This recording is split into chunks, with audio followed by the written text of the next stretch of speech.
जय श्री कृष्ण। राधे राधे। अगर आपके एक फैसले से पूरा परिवार टूट जाए तो, अगर आपकी जीत से आने वाली पीढ़ियां बर्बाद हो जाएं तो अर्जुन अब सिर्फ युद्ध से नहीं डर रहे हैं, वो कुलनाश से डर रहे हैं। अब अर्जुन श्लोक 37 में कहते हैं कि यद्यपेते न पश्यन्ति लोभोपहत चेतसः कुल क्षय कृतं दोषम मित्रद्रोहे च पातकम।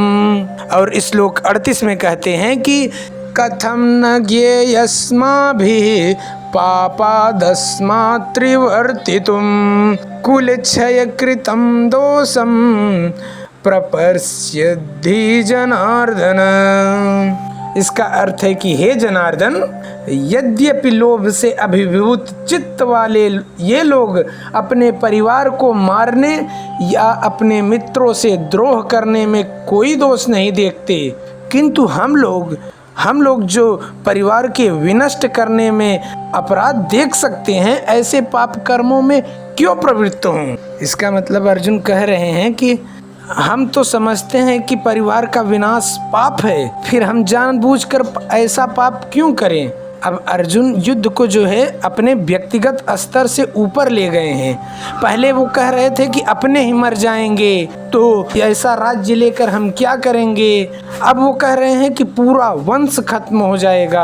अर्जुन यहाँ कहना चाहते हैं कि कुल के नाश का अर्थ सिर्फ लोगों का मरना नहीं है, बल्कि संस्कारों का नाश है, परंपराओं का नाश, धर्म का पतन और आने वाली पीढ़ियों का अंधकार है। और अर्जुन खुद को यहाँ पर नैतिक रूप से सही साबित करने की कोशिश कर रहे हैं। वो कह रहे हैं कि वे लोग तो लालची हैं, उन्हें पाप नहीं दिख रहा है, लेकिन हम तो धर्म जानते हैं ना।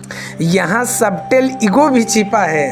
और आप आज भी देखिए कि दो भाई हैं, अगर उनके अंदर लालच बढ़ गया तो परिवार टूट जाएंगे। और जो है अगर उन दोनों के बीच में अहंकार बढ़ता है तो भाई भाई दोनों अलग हो जाते हैं। और जब स्वार्थ बढ़ता है तो रिश्तों की नींव हिल जाती है और फिर अगली वाली पीढ़ी पूछती है उनसे ही कि हमारा परिवार क्यों टूटा था। और अर्जुन इसी भविष्य से डर रहे हैं। जैसा कि भगवद गीता में तात्पर्य में लिखा गया है कि क्षत्रिय से यह आशा नहीं की जा सकती है कि वह अपने विपक्षी दल द्वारा युद्ध करने या जुआ खेलने का आमंत्रण दिए जाने पर मना करेगा।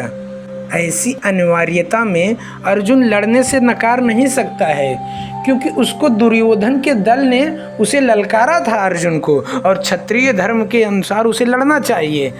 इस प्रसंग में अर्जुन ने विचार किया कि हो सकता है कि दूसरा पक्ष इस ललकार के परिणामों के प्रति अनभिज्ञ हो, उसको जानकारी न हो, वो सोच रहे हैं अर्जुन। लेकिन अर्जुन को तो दुष्परिणाम दिखाई पड़ रहे थे ना, अतः वह इस ललकार को स्वीकार नहीं कर सकता। यदि परिणाम अच्छा हो तो कर्तव्य वस्तुतः पालनीय है, किंतु यदि परिणाम विपरीत हो तो हम उसके लिए बाध्य नहीं होते ना। और इन पक्ष विपक्ष पर विचार करके अर्जुन ने युद्ध न करने का निश्चय किया है।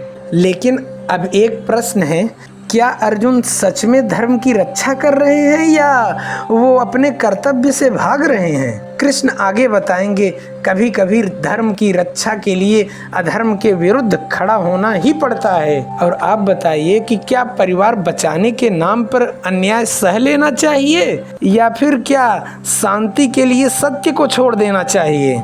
अगले श्लोक में अर्जुन जो है कुल के नाश का और भी भयानक परिणाम बताएंगे। अगर आप सच में गीता समझना चाहते हैं तो अगला भाग जरूर देखिए। जय श्री कृष्ण। राधे राधे।